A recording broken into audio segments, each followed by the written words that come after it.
नमस्कार साथियों, स्वागत है आप सभी का हमारे Khurana study official YouTube channel पे। और देखिए, आज मैं आपको बहुत बढ़िया जानकारी देने वाला हूं कि जो वीएसटीसी फर्स्ट ईयर और सेकंड ईयर का आपका फाइनल लेसन होने वाला है 29 सितंबर से लेकर के 6 अक्टूबर के बीच में। तो काफ़ी विद्यार्थियों ने मुझे कमेंट किया था कि सर फाइनल लेसन के बनाने की प्रोसेस किस तरीके से होगी। तो वो सारी चीज़ें मैं आपको इस वीडियो के अंतर्गत बताऊंगा। वीडियो थोड़ा सा लंबा हो सकता है, लेकिन एक एक स्टेप बाय स्टेप आपको प्रोसेस समझाऊंगा। फाइनल लेसन बनाते किस तरीके से है, परीक्षक जो होता है एग्जामिनर आपका वाइवा किस तरीके से लेगा, और फाइनल लेसन जब आप लोग देने जाओगे तो आपको टीचिंग के दौरान कौन कौन सी सामग्री या फिर विषय वस्तु लेकर के जानी है। तो आप सभी एक बार इस वीडियो को ध्यान से देखिएगा, पूरा स्टेप बाय स्टेप मैं आपको समझाने वाला हूँ। देखिए, जब आप लोग फाइनल लेसन तैयार करते हो तो उसके लिए आपको थोड़ा सा प्रोसेस ध्यान रखना पड़ता है।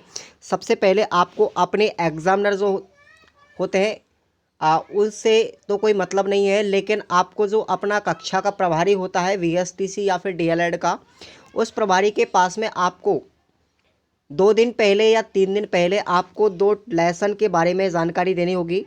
यानी कि आपको 2 लेसन वहाँ पे लिखवा देने होंगे, चाहे वो हिंदी का हो या फिर चाहे गणित का हो। ठीक है, ध्यान से सुन लें आप लोग। चाहे कोई भी अन्य सब्जेक्ट हो, आप लोग चाहे पर्यावरण का लिख लो, फर्स्ट ईयर वाले विद्यार्थी तो खासकर ध्यान देंगे, है ना। तो यहाँ पे 4 सब्जेक्ट आप लोग याद रखें, आपकी ये 4 सब्जेक्टों के अंतर्गत फर्स्ट ईयर में लेसन बनता है। ठीक है, फर्स्ट ईयर वालों के लिए 4 सब्जेक्टों में लेसन बनेगा। आपको 2 लेसन बना के ले जाने हैं। ठीक है, आपको समालोचना की डायरी दी जाती है, उन समालोचना की डायरी में आपको ये 2 लेसन बना के ले जाने हैं फर्स्ट ईयर वाले विद्यार्थियों के लिए। और सेकेंड ईयर वाले विद्यार्थियों को तो पता ही होगा कि लेसन किस तरीके से फाइनल में लगता है। तो आपको कोई भी 2 लेसन जो आप लोग अच्छी सब्जेक्ट आपकी कवर है, वो 2 सब्जेक्टों के 2 लेसन आपको बना करके कंप्लीट ले जाने हैं। और उनको पढ़ाना भी वहाँ पे हो सकता है, आपसे पढ़वाया भी जा सकता है एग्जामिनर के द्वारा। तो आपको ये 2 लेसन बना करके ले जाने हैं अपनी समालोचना की डायरी में। ठीक है, और आपको ये पहले ही लिखवा देना है एग्जाम को, सर मुझे ये 2 लेसन पढ़ाने हैं, और ये 2 लेसन आप लोग नोटिस करवा दें वहाँ पे। और उसके बाद में याद रखें कि ये जो 2 लेसन है आपके कक्षा के किसी भी विद्यार्थी से मैच नहीं करने चाहिए, बिल्कुल डिफरेंट होने चाहिए। अगर किसी भी क्लास के विद्यार्थी के साथ में ये मैच कर जाते हैं तो आपको कुछ परेशानी का सामना करना पड़ सकता है। उसके बाद में आता है हमारा यहाँ पे टीचिंग की बात करते हैं। यहाँ पे तो टीचिंग के दौरान आपको यहाँ पे कुछ सामग्री लेकर के जानी पड़ती है। तो यहाँ पे मैं बात कर देता हूँ। सबसे पहले तो आपके पास में डायरिया होनी ज़रूरी है। ठीक है, आपके पास में डायरिया होनी ज़रूरी है। जो भी आपको कॉलेज के माध्यम से दी जा रही है वो पूरी तरीके से फिलअप होनी चाहिए। ठीक है, उसके बाद में आपकी यहाँ पे केस स्टडी की डायरी जो होती है काफ़ी ज़्यादा महत्वपूर्ण होती है, जिसको हम व्यक्तिगत अध्ययन बोलते हैं। ये डायरी भी आपके पास में होना बहुत ज़रूरी है, क्योंकि इसके माध्यम से जो एग्जामिनर होगा आपका वाइवा लेगा। अब वाइवा के अंतर्गत हम बात करते हैं यहाँ पे। वाइवा में एग्जामिनर आपसे जो केस स्टडी की फाइल है, ठीक है, केस स्टडी की फाइल से आपसे कुछ प्रश्न पूछ सकता है। बीएसटीसी से रिलेटेड आपसे यहाँ पे कुछ भी उद्देश्य या फिर बच्चे के व्यवहार में आने वाले परिवर्तनों के बारे में भी पूछ सकता है। तो ये कुछ सामान्य तौर पे कुछ क्वेश्चंस होते हैं, आपके बायोडाटा के बारे में भी जान सकता है। तो ये चीज़ आप लोग ध्यान रखें, केस स्टडी की जो आपकी डायरी है उसको आप लोग ठीक से पढ़ के जाएं।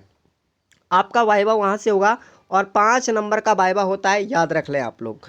टोटल आपका 150 नंबर का प्रैक्टिकल होता है ये, जिसको हम फाइनल लेसन बोलते हैं, क्रियात्मक मूल्यांकन कहते हैं। 150 नंबर का होगा। आपकी डायरिया पूरी तरीके से भरी हुई होनी चाहिए। आगे हम बात करते हैं यहाँ पे टीचिंग मटेरियल की बात करते हैं। यहाँ पे तो देखिए, टीचिंग मटेरियल के अंतर्गत आपको यहाँ पे पूरी डायरी होनी चाहिए। ठीक है, डायरी के साथ साथ आपको जो वहाँ कॉलेज से कुछ मटेरियल एक्स्ट्रा दिया जाता है वो भी आपके पास होना चाहिए, जैसे रबड़ है, ठीक है, आपके पास पेन होना चाहिए, ठीक है, मार्कर होना चाहिए, और उसके बाद में आपको पॉइंटर भी होता है। ब्लैक बोर्ड आपको वहाँ पे फैसिलिटीज़ में मिल ही जाएगा। तो वो टीचिंग करने के लिए आपको यहाँ पे माइक्रो टीचिंग जो आपकी कॉलेज में पढ़ाई जाती है, इस वर्ष तो माइक्रो टीचिंग नहीं हुई थी क्योंकि कोरोना काल की वजह से कॉलेज नहीं खुल पाया था। तो आपका हो सकता है पढ़वाया भी जा सकता है आपसे बच्चों को, या फिर नहीं पढ़वाया जा सकता। याद रखें, ये जो आपका फाइनल लेसन होगा वो कॉलेज के स्टैंडर्ड पर होगा, कॉलेज में ही लगेगा। ठीक है, आपको विद्यालय में पढ़ाने की कोई ज़रूरत नहीं है, क्योंकि कोरोना की वजह से कॉलेज में ही पिछले साल से और इस वर्ष भी आपका फाइनल लेसन कॉलेज स्तर पर ही होगा, आपके होम कॉलेज में जहाँ पे आपका एडमिशन है। और उसके बाद में हम बात करते हैं, यहाँ पे आपको एक बैनर बनवा के ले जाना है, एक बैनर जिसको हम बोलते हैं, ठीक है, एक बैनर आता है जिसको हम टीचिंग एड्स बोलते हैं, टीचिंग एड्स के अंतर्गत आता है, याद रख लें आप लोग, ठीक है। ये आपको किसी भी प्रिंटिंग प्रेस के माध्यम से बनवा के ले जाए दुकान से, या फिर आप लोग किसी भी सीट पर, खाली ब्लैंक सीट होती है उस पर भी आप लोग बना के ले जा सकते हैं। ये कम से कम एक बना के ले जाना है, ठीक है। इसके बिना आपका याद रखें 5 नंबर का ये मटेरियल होता है बैनर, तो ये आप लोग बनवा के ज़रूर ले जाएं। तो आप लोग अच्छी तरीके से समझ लें इस चीज़ को कि आप लोग जब भी वाइवा देने जाते हो एग्जामिनर के सामने तो आपको बिल्कुल भी घबराना नहीं है, ठीक है। घबराने की यहाँ पे कोई भी बात नहीं होगी, घबराना बिल्कुल नहीं है। एग्जामिनर के सामने अगर कुछ पूछा जाता है एग्जामिनर द्वारा तो आप लोग बेझिझक होकर के उसके आंसर दें। यदि आप लोग नहीं भी दे पाते हैं तो कोई दिक्कत वाली बात नहीं है, आपको यहाँ पे 150 में से 135 नंबर आसानी से दे दिए जाएंगे, ठीक है। यदि आप लोग एग्जामिनर के साथ में अच्छा डेमोस्ट्रेशन करते हो, अच्छा प्रदर्शन करते हो तो बहुत अच्छी बात है, यानी कि आपका कमांड होना ही चाहिए। आप लोग टीचर बनने की तैयारी कर रहे हो, एक पीपल टीचर हो यहाँ पे, तो आपका ये दायित्व बनता है कि आप लोग अच्छी तरीके से एग्जाम के सामने प्रदर्शन करें, ठीक है। तो आप लोगों को बिल्कुल भी नहीं घबराना है, ठीक है ना। आपको समझ में आ गया होगा इस तरीके से। तो दोस्तों आपको ये जानकारी कैसी लगी, ठीक है। मैंने हर जानकारी के साथ में आपको ये अपडेट किया है और मैं हर वर्ष इसी तरीके से बच्चों को गाइडलाइन करता रहा हूँ। जो भी बच्चा बीएसटीसी या पीटीईटी की तैयारी एग्ज़ाम अभी दिया है तो वो विद्यार्थी भी हमारे यहाँ से जुड़ सकते हैं, और जिन विद्यार्थियों को टीचिंग मटेरियल की आवश्यकता होती है वो टीचिंग मटेरियल भी हम आपको प्रोवाइड करवा देते हैं।